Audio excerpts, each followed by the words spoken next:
बच्चों good morning. आज हम लोग कक्षा 9 में सब्जेक्ट डेमोक्रेटिक पॉलिटिक्स में चैप्टर 4 वर्किंग ऑफ इंस्टीट्यूशन, संस्थाओं का कामकाज के बारे में पढ़ेंगे। इसमें सबसे पहले आता है ओवरव्यू, परिचय।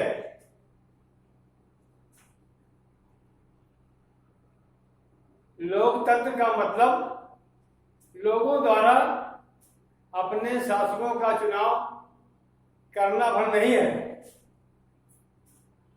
लोकतांत्रिक व्यवस्था में शासकों को भी कुछ कायदे कानूनों को मानना होता है। उन्हें भी संस्थाओं के साथ और संस्थाओं के भीतर ही रहकर काम करना होता है। यह अध्याय लोकतंत्र में संस्थाओं के कामकाज से संबंधित है। हम इसमें समझने का प्रयास करेंगे कि हमारे देश में किस तरह महत्वपूर्ण फैसले करके उन्हें लागू किया जाता है। हम यह भी देखेंगे कि इन फैसलों से संबंधित विवादों को किस तरह सुलझाया जाता है। हम इस अध्याय में इन फैसलों में महत्वपूर्ण भूमिका निभाने वाले 3 संस्थाओं, जो आपके 3 संस्थाएं हैं, लेजिस्लेचर, एजुकेटिव और जुडिशरी, विधायिका, कार्यपालिका, न्यायपालिका। विधायिका, कार्यपालिका और न्यायपालिका, लेजिस्लेटिव, एजुकेटिव और जुडिशरी पर ध्यान केंद्रित करेंगे अपना। आप पहले भी इन संस्थाओं के बारे में अगले कक्षाओं में पढ़ चुके होंगे, जानकारी हासिल किए होंगे। हम यहाँ उनका संक्षेप में वर्णन करके कुछ और महत्वपूर्ण सवालों पर ध्यान देंगे।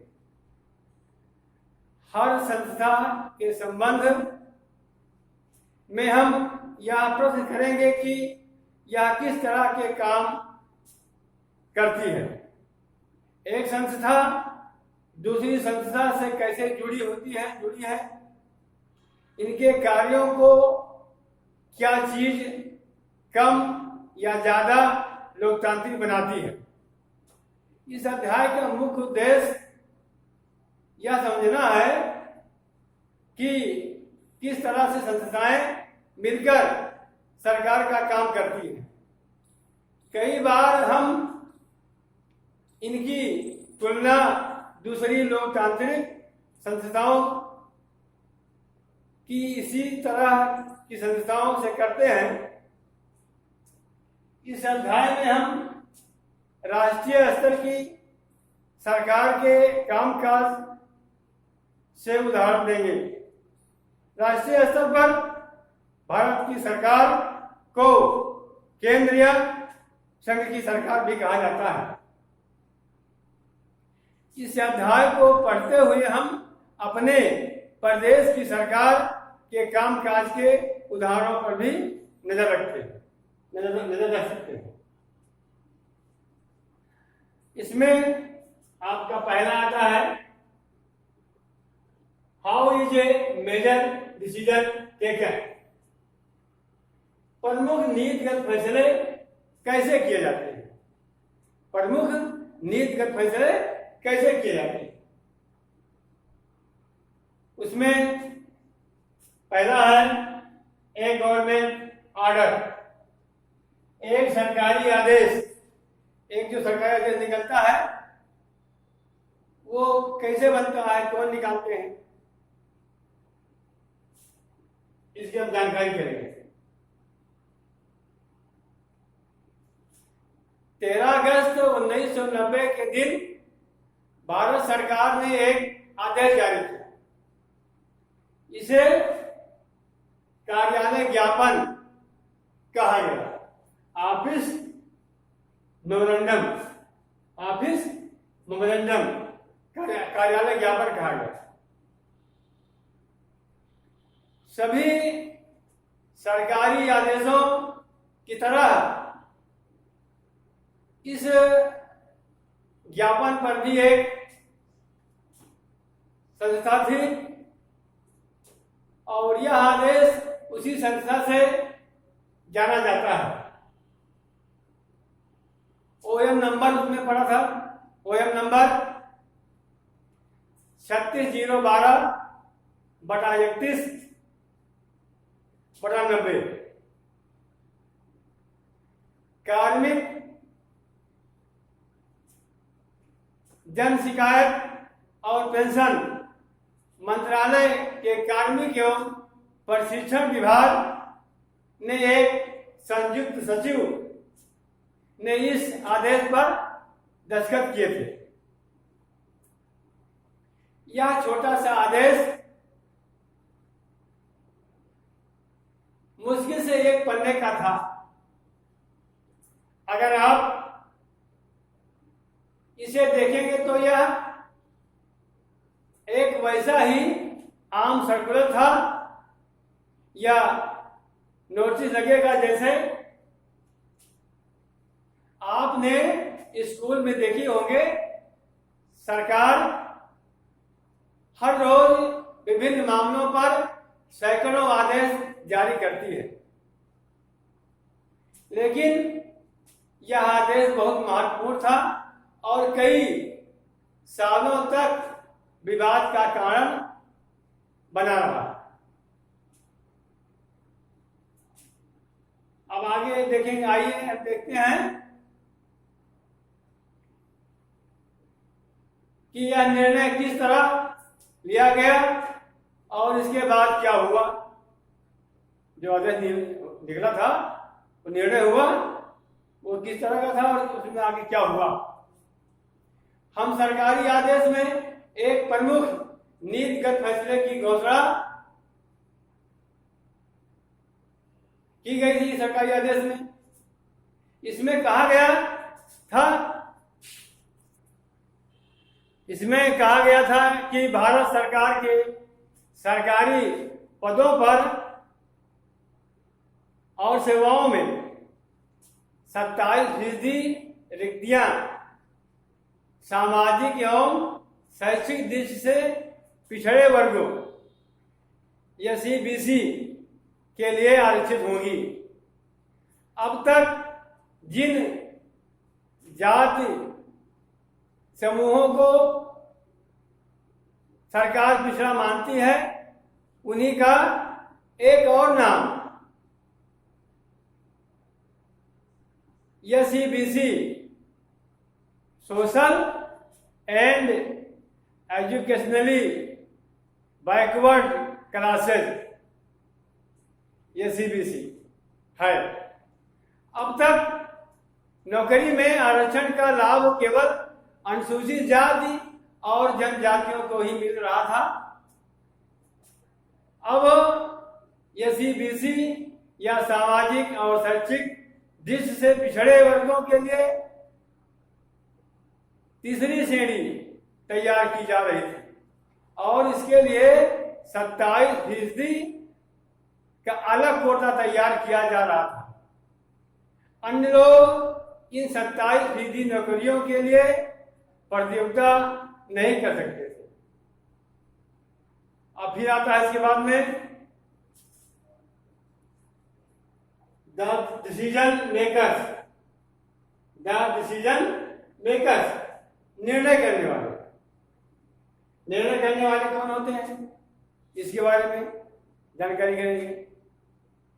इस ज्ञापन को जारी करने का फैसला किसने किया? जाहिर है अकेले उस व्यक्ति ने इतना बड़ा फैसला नहीं किया होगा जिसके हस्ताक्षर उस दस्तावेज पर थे। वह अपने मंत्री द्वारा दिए गए निर्देशों को लागू करने वाला अधिकारी था। कार्मिक और प्रशिक्षण विभाग के मंत्री ने भी खुद यह निर्णय नहीं किया होगा। आप अनुमान लगा सकते हैं कि इतने बड़े निर्णय में देश के सभी प्रमुख अधिकारी शामिल रहे होंगे। आपने पिछली कक्षा में इनमें से कुछ के बारे में पहले भी पढ़ लिया होगा। अब एक बार फिर इन प्रमुख बिंदुओं पर ससुरी निगाह डालते हैं। उसमें मुख्य हेडिंग है। पहला है, राष्ट्रपति राष्ट्राध्यक्ष होता है और औपचारिक रूप से देश का सबसे बड़ा अधिकारी होता है। नंबर 2 है, प्रधानमंत्री सरकार का प्रमुख होता है और दरअसल सरकार की ओर से अधिकांश अधिकारों का इस्तेमाल वही करता है। तीसरा है, प्रधानमंत्री की सिफारिश पर राष्ट्रपति मंत्रियों की नियुक्ति करता है। इनसे बनने वाले मंत्रिमंडल की बैठकों में ही राजकाज से जुड़े अधिकार निर्णय लिए जाते हैं। चौथा है, संसद में राष्ट्रपति और 2 सदन होते हैं। राष्ट्रपति और 2 सदन होते हैं। पहला है लोकसभा और दूसरा है राज्यसभा। प्रधानमंत्री को लोकसभा के सदस्यों के बहुमत का समर्थन हासिल होना जरूरी है।